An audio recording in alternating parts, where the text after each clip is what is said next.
Serhat, Serhat ne yapıyorsun? Saçmalama bırak. Cevap ver. Alev dizisinin yeni bölümünde Melek bebeğini kaybetmeyecek, hastaneye acil kaldırılacak, durumu iyi olduğunu öğrenecekler. Fakat ilerleyen bölümlerde bebeğini kaybedecek ve bir süreliğine herkesten bu haberi gizleyecek. Yıldız Melek'le kardeş olduğunu öğrendi. Yıldız Serhat'tan uzak durmaya çalışacak. Yıldırım'la Yıldız'ın düğününde Serhat Yıldız'ı kaçıracak. Yıldız Serhat'a Melek benim kardeşim diyecek.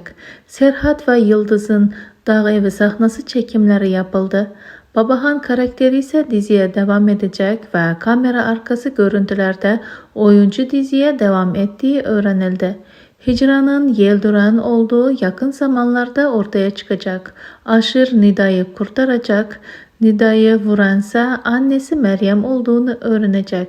Yıldız Ziyana'nın kızı değildir. Bu haberde önümüzdeki bölümlerde ortaya çıkacak.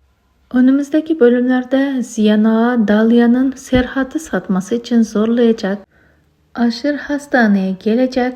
Yıldız Serhat'tan bilerekten uzak durmaya devam edecek.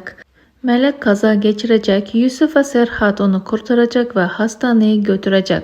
Kazada Melek'in bebeğine bir şey olmayacak.